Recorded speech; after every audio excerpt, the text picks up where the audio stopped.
नमस्कार दर्शकों, मैं शशि आज के विशेष कार्यक्रम में आपका बहुत बहुत स्वागत करती हूं। आज हम बात करेंगे 1 मई यानी मजदूर दिवस के बारे में, जो पूरे विश्व में अंतर्राष्ट्रीय मजदूर दिवस के रूप में मनाया जाता है।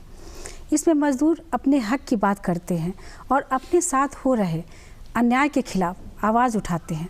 तो इस विषय पर चर्चा करने के लिए आज हमारे साथ मौजूद हैं बहुत ही खास मेहमान डॉक्टर सियाराम शर्मा, जो कि पूर्व अध्यक्ष है भारतीय मजदूर संघ के, और साथ में है समाज सेविका स्वेच्छा वर्मा।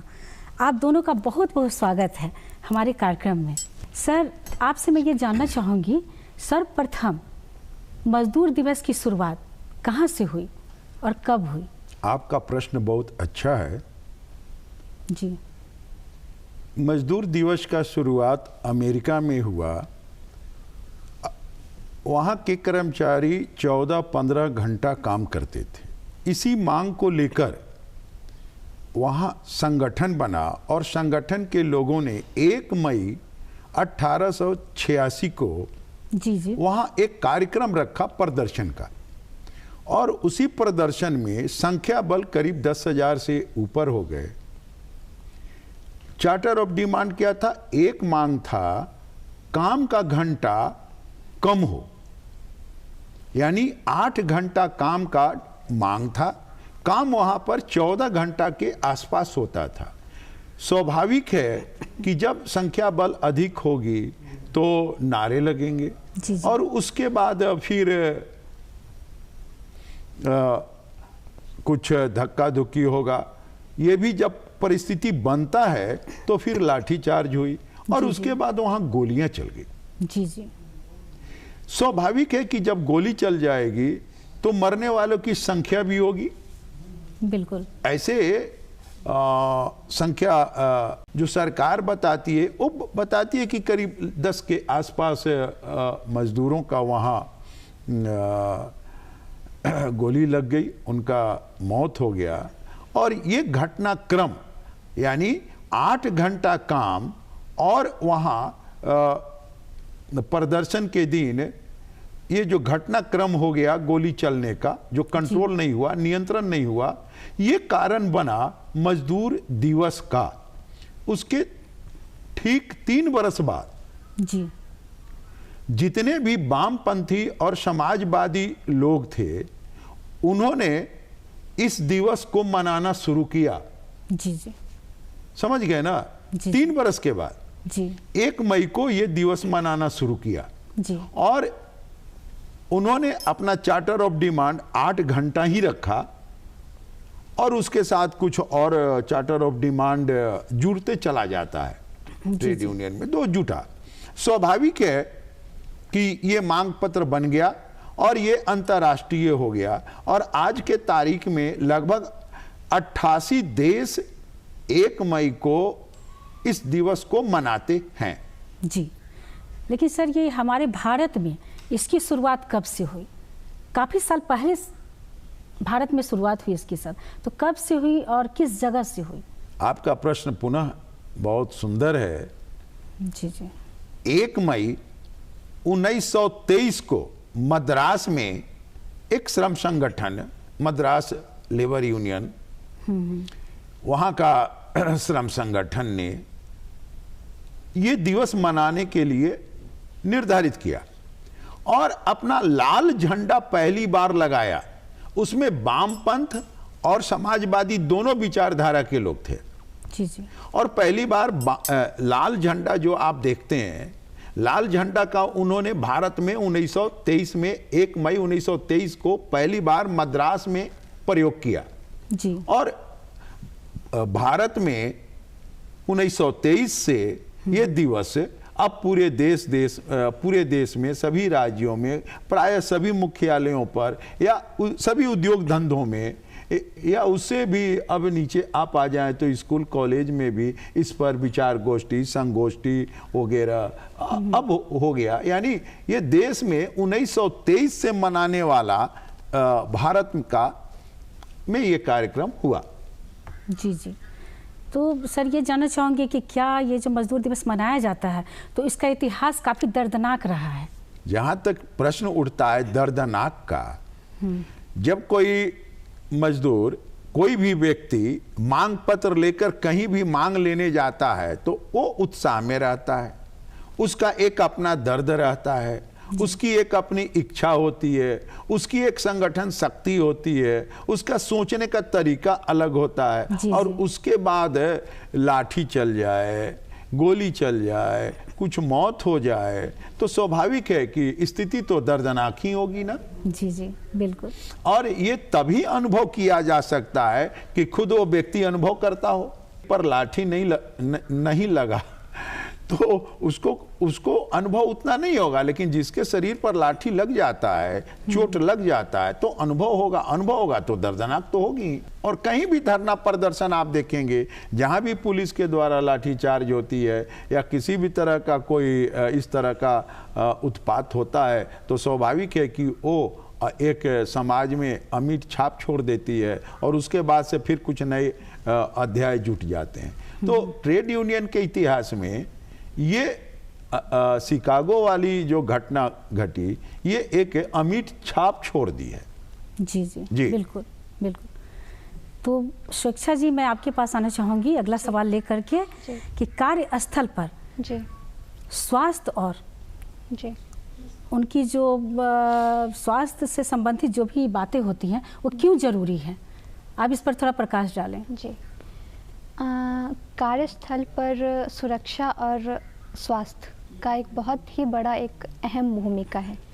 जैसे कि कहा जाए कि कार्यस्थल पर कर्मचारियों का अगर स्वास्थ्य अच्छा है तो उसका सीधा प्रभाव उनके कार्य पे, उनके काम पे पड़ेगा। अगर वो स्वस्थ हैं तो वो अपने काम को और बेहतर तरीके से कर पाएंगे और मतलब और हेल्दी, अगर वो स्वस्थ हैं, उनको कोई मतलब प्रॉब्लम नहीं है, फिजिकली फिट हैं, वो स्वस्थ हैं, तो वो अपने काम को बहुत जल्दी और प्रॉपर वे में अच्छे तरीके से कर पाएंगे।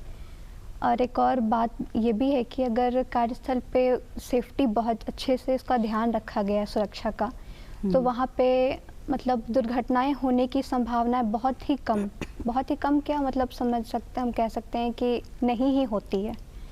जी, यही बहुत ही अच्छी बातें आपने बताई। कार्यस्थल पर बहुत ज़रूरी है, उनके स्वास्थ्य की देखभाल के लिए बहुत ज़रूरत है कि वो सारी बातें होनी चाहिए। तो सर, मैं अगला सवाल आपसे करूंगी कि कोरोना के समय में हम सब जानते हैं कि सारे लोग कितने परेशान हुए, कितनी कठिनाइयों से गुजरे हम लोग, आज भी असर देखने को मिलता है। अब देखिए, उस कोरोना पीरियड में सरकार ने यह निर्णय लिया कि जिनका भी आधार कार्ड है उसके आधार कार्ड के आधार पर राशन मुहैया करना शुरू किया। उनके आधार कार्ड के ऊपर पैसा भी देना शुरू किया। जैसे कि अब वो मजदूर है और काम समाप्त हो गया, पैसा भी समाप्त हो गया, तो आधार कार्ड पर पैसा भी भेजा गया है। जी जी। और ये इस देश का एक अजूबा, और यहाँ पर पूरा शासन प्रशासन सभी तंत्र के लिए ये नया कार्यक्रम था, इस तरह का कोई कार्यक्रम नहीं था। जी। उसके बाद धीरे धीरे ये भी जुटा कि जितने भी मजदूर हैं जो गांव आ गए, घर आ गए, और देख रहे हैं कि कोरोना का ये 2.5-3 बरस का पीरियड हो गया है। पूरे देश में करीब 80 करोड़ लोगों का, जिसमें अधिकतर मजदूर वर्ग ही हैं, बीपीएल वाले लोग हैं, सभी लोगों को सरकार चावल, दाल और गेहूं दे रही, मुहैया करी, यानी भोजन का समस्या दूर कर दिया। जी जी। उसके बाद आप देखिए एक बहुत नई बात शुरू हुई, ई रजिस्ट्रेशन। जी। आज देश में करीब 24 करोड़ ई रजिस्ट्रेशन हुआ है। अब ई रजिस्ट्रेशन में जिनकी आयु 18 बरस से लेकर 40 बरस तक की है, वो प्लम्बर हैं, मिस्त्री हैं, किसी तरह का रोजगार करते हैं, ड्राइवर हैं, तकनीशियन हैं, यानी जो भी देश के राष्ट्र के निर्माण में लगे हुए श्रमिक हैं, उनका ई रजिस्ट्रेशन हुआ, यानी कंप्यूटर से। जी जी। इसीलिए ई रजिस्ट्रेशन इसका नाम हुआ है, मैडम जी। तो ई रजिस्ट्रेशन में ये करीब संख्या अभी 24 करोड़ से ऊपर हो गया है। ये तो बड़ी अच्छी बात है। हाँ, और एक चीज मैं आपको और इसमें बता दूं, ई रजिस्ट्रेशन से सरकार के पास कोई आंकड़ा नहीं था कि कितने मजदूर प्रवासी हैं। सरकार के पास कोई आंकड़ा नहीं था। एक्ट था जी, बिहार में एक्ट बने हुए थे, लेकिन उसमें एक भी मजदूर नहीं था। लेकिन आज पूरे देश में सारे मजदूर जो भी ई रजिस्ट्रेशन कराना चाहा, अपने घर में बैठकर या बूथ पर जाकर ई रजिस्ट्रेशन कराया और सबका रजिस्ट्रेशन हो गया है। और भविष्य में उनको फायदा मिलेगा, कौशल विकास का फायदा मिलेगा। और कल का पेपर का समाचार है, उसमें से 24,000 लोगों को रोजगार भी मिला है। जी जी जी। फिर सरकार आपने कोरोना विषय को उठाया, जी, तो कोरोना में उद्योग बंद हो गए, तो उनका जो मजदूर किसी उद्योग धंधे में काम करते थे तो उनका ईएसआई पीएफ बंद हो गया। जी जी, और ईएसआई और पीएफ बंद हो गया तो स्वाभाविक है इस बीच 3 महीने का पूरा सैलरी पेमेंट ईएसआई ने किया है। जी, मैं आपको विश्वास के साथ बताता हूं कि ईएसआई ने पूरा 3 महीने का दिया है। जी, और उनका समय भी बढ़ा दिया है, उनका पैसा भी अपने तरफ से जमा किया है। यानी सरकार के लिए ये एक नया प्रयोग था। और इस दरमियान सभी को फ्री में, मुफ्त में सुई लगाना, कोरोना का टीका लगाना, उनके चिकित्सीय सेवा करना। और ये एक नया प्रयोग था जिसमें किसी को कुछ इसके पीछे का कॉन्सेप्ट नहीं था, कोई गाइडेंस नहीं था। भोजन देना, पानी देना, उनको चिकित्सा सुविधा देना,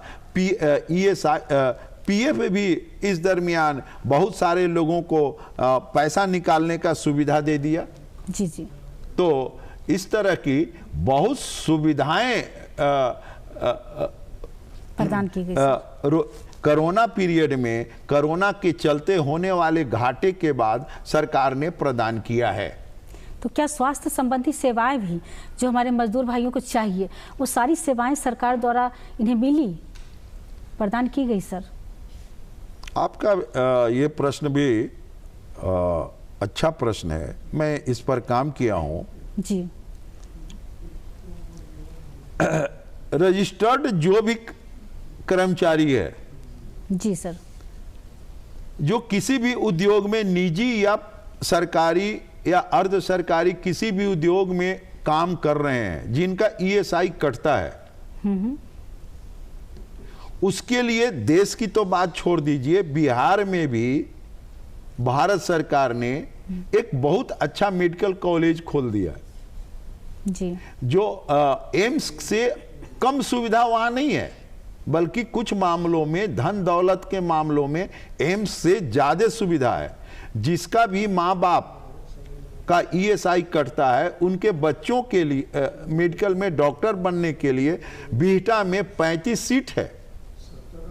ये तो बड़ी अच्छी बात है सर। और कोई भी मजदूर, जैसे कहलगांव का है या कहीं का भी है, पूरे बिहार का, पूर्णिया, कटिहार, किशनगंज, कहीं का भी मजदूर है, वो भी मजदूर वहां पर आकर रह सकता है। रहने का भी व्यवस्था है, भोजन का व्यवस्था है, हॉस्टल है, सारी सुख सुविधा आपको यहाँ पर एक अच्छे कैंपस में मिल रहा है। उसके साथ साथ आपको मैं ये बताता हूं, स्वास्थ्य की आपने बात कही, तो जो कोई प्राइवेट संस्था से भी जिस जगह पर अस्पताल नहीं है ईएसआई का, वहां जो निजी चिकित्सक हैं उनसे ईएसआई समझौता करती है। आप मेरे कर्मचारियों को मदद करिए और उनका हम पैसा मुहैया कर देंगे, तो उनका पैसा मुहैया कर देती है। और इसलिए बिहार के 38 जिला में मैं आपको ये बताऊंगा, कोरोना पीरियड में ही सरकार ने, बिहार सरकार ने ये निर्णय लिया और बाद में भारत सरकार ने भी निर्णय ले लिया कि 38 जिला में सभी जिला मुख्यालय पर ईएसआई का अपना हॉस्पिटल होगा। ये बिहार का पहला निर्णय हुआ जी जी, श्रम मंत्री के द्वारा। और उसके बाद भारत सरकार ने कहा कि जो 7,500 जिला देश में है वो सभी जगह ईएसआई का अस्पताल तो होगा ही और मेडिकल कॉलेज भी होगा। ये कोरोना पीरियड का देन है मेडिकल कॉलेज। और बीटा का मेडिकल कॉलेज पहला ऐसा मेडिकल कॉलेज हो गया स्वास्थ्य के दृष्टिकोण से कि मजदूर के पैसा से आम जनता वहां इलाज करा सकते हैं जिनसे कोई शुल्क नहीं लिया जाता। ये तो बड़ी अच्छी बात है सर कि मजदूर के पैसे से जी आम जनता वहां अपना इलाज करवा सकती है और एक बहुत ही यूनिक बात है। ये शायद इतिहास में पहली बार हुआ है। देश में ये पहली घटना है। जी जी। देश में ये पहली घटना है कि बीटा का ईएसआई मजदूर के पैसे से आम जनता का चिकित्सीय सुविधा होगा। और यही नहीं, बाजाबता प्रधानमंत्री जी पटना के डीएम साहब से ईएसआई बीटा पर आधा घंटा का वार्तालाप किए हैं ईएसआई बीटा में बैठकर। इसलिए वो महाविद्यालय हम ये मानते हैं कि कोरोना पीरियड में बिहार के लिए गौरव के रूप में आएगा। ये तो बड़ी अच्छी बात और है। आपको भी दूरदर्शन को भी वहां जाना चाहिए, देखना चाहिए। जी जी बिल्कुल बिल्कुल सर। तो अब ये मैं जानना चाहूँगी आपसे सर कि ये कारखाने में कभी कभी ऐसा होता है कि मजदूर से बहुत ही खतरनाक काम करवाए जाते हैं जिससे उन्हें कई तरह की बीमारियां हो जाती, तो इसके लिए क्या योजनाएं हैं? देखिए, देश में जब उद्योग आएगा तो अच्छा चीज आएगा, तो उसके साथ कुछ गलत भी आएंगे ना। जब कारखाना अधिनियम, खादान अधिनियम, माइका माइंस अधिनियम, ये सारे अधिनियम आए, सब में कर्मचारियों के काम करने के लिए सुरक्षा का प्रबंध किया गया है। सब में सुरक्षा का प्रबंध किया गया है। अब कारखाना में जो भी व्यक्ति काम करता है तो उसका सेफ्टी का भी इंतजाम है। वहां भी उनके लिए अस्पताल है, चिकित्सीय सुविधा है, ईएसआई है, पीएफ है, यानी जितनी भी सुविधाएं कर्मचारियों को चाहिए कार्य के दरमियान। अब जैसे आप एक उदाहरण लीजिए, यहां पर वो टनल चल रहा है और सामने भट्टी है और उससे मशीन से खींचना है, मशीन से वो सीट को खींचना है। आप सोचिए कि वो कितना गर्म रहता है।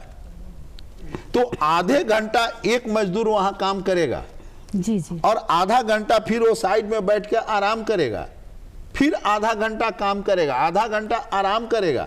यानी कार्य के दरमियान जो भी औद्योगिक क्षेत्र हैं वहां पर स्वास्थ्य संबंधी ध्यान पूरी तरह से है, इसमें कहीं कोई दो मत नहीं है। लेकिन दुर्घटना तो होती ही है और ये होती भी रहेगी जी। हाँ, कहीं कुछ सावधानी हटी तो दुर्घटना घटी। जी जी। तो सर ये बताएं कि अभी के कार्य प्रणाली में और पहले जो थे तो क्या बदलाव आए हैं इसमें? प्रश्न का अर्थ क्या हुआ? कार्य प्रणाली में? हाँ, कार्य प्रणाली में अभी जो है सिस्टम कार्य करने के, तो उसमें क्या बदलाव आए हैं? देखिए मैडम जी, कार्य प्रणाली में जैसा मैं समझ रहा हूं कि आपका पूछने का, पहले हम लोग बच्चे थे तो सुनते थे कि रोजगार अस्थाई होते हैं। अब अब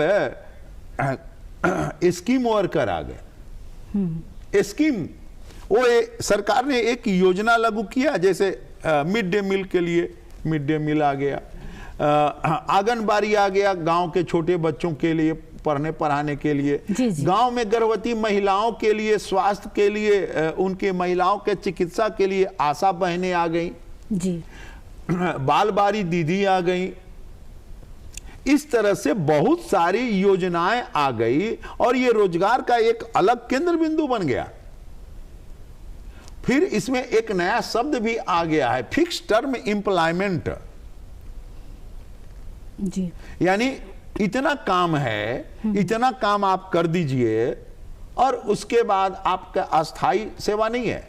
अब ऐसा नहीं है कि 18 बरस की उम्र में भर्ती हुए तो आप 60 बरस तक सेवा देंगे, नहीं। ये काम पूरा कर दीजिए, आपको जितना भी उसमें टर्म ऑफ कंडीशन है आपको पेमेंट होगा, सब सुख सुविधा मिलेगा, वो काम समाप्त, आपकी सेवा समाप्त। ये बिहार में भी 19 में पास हो गया है। तो फिक्स टर्म यानी कार्य के हिसाब से। और एक चीज और ध्यान रखिए, आज के तारीख में आपको बताना चाहूंगा कि जैसे टेक्नोलॉजी का विकास होगा, टेक्नोलॉजी के विकास के साथ ही साथ कार्य के तरीके में भी बदलाव आएगा। जी, उदाहरण लीजिए, पहले एक टेलीफोन होता था, टेलीफोन रखा हुआ है, आप बात करते थे, उसका एक अलग होता था। अब मोबाइल हो गया, टेलीफोन डिपार्टमेंट कहां है? मोबाइल हो गया। यानी तकनीक का जितना ही टेक्नोलॉजी का विकास होगा, रोजगार के धंधे का स्वरूप बदलेंगे और वो स्वरूप अस्थाई नहीं बल्कि क्षणिक होंगे। जी बिल्कुल, मेरा कहने का तात्पर्य यही है, टेक्नोलॉजी के विकास के साथ रोजगार के भी स्वरूप बदलेंगे और वो रोजगार अस्थाई नहीं चलेगा। अभी मोबाइल है, कल हो सकता है कुछ और आ जाए, तो ये जितने मोबाइल हमारे पॉकेट में हैं, ये सब मोबाइल तो बर्बाद हो जाएंगे ना। जी बिल्कुल बिल्कुल। तो सर, चलते चलते आप हमारे मजदूर भाइयों को क्या संदेश देना चाहेंगे? चलना है ही, संदेश यही है, ये टेक्नोलॉजी का समय है। संसार में और अपने देश में यंग चैप बच्चे बहुत आ गए हैं जी, और 60% यंग चैप बच्चा है। आप अपना कौशल का विकास करिए, ये नहीं कि ये योग्यता मेरा हो गया, जैसे हम बीटेक कर लिए या ये प्रमाण पत्र ले लिए तो मेरी पढ़ाई पूरी हो गई। नहीं, आज के समय में हर क्षण कुछ न कुछ नया टेक्नोलॉजी में विकास हो रहा है, तो आप अपनी कौशल क्षमता को बढ़ाइए। और कौशल क्षमता जब बढ़ेगा आपको, तो स्वाभाविक है कि आपके रोजगार भी आपको मिलते रहेंगे और आप देश पर, दुनिया पर आप अपना प्रभाव डालते रहेंगे। जी, कौशल जिसका कमजोर होगा उसका बाजार में भी, मार्केट में भी कोई पूछ नहीं होगा। जी, तो कौशल बढ़ाना यानी मेरिट बढ़ाना। सर, आप लोग यहाँ आए और हमारे दर्शकों को इतनी महत्वपूर्ण जानकारियाँ दी, इसके लिए आप दोनों का बहुत बहुत धन्यवाद सर। दर्शकों, आपको हमारा आज का कार्यक्रम कैसा लगा? आप चाहें तो हमें सुझाव दे सकते हैं। हमारा पता है दौरा केंद्र निदेशक, डीडी बिहार, दूरदर्शन केंद्र, फ्रेजर रोड, पटना 800001। यदि आप चाहें तो हमें ईमेल भी कर सकते हैं। हमारा ईमेल आईडी है directorddkpatna@gmail.com। आज के कार्यक्रम में बस इतना ही। अगले अंक में हम फिर मिलेंगे एक नए विषय और विशेषज्ञों के साथ। तब तक के लिए मुझे और मेरी पूरी टीम को दीजिए इजाज़त। नमस्कार।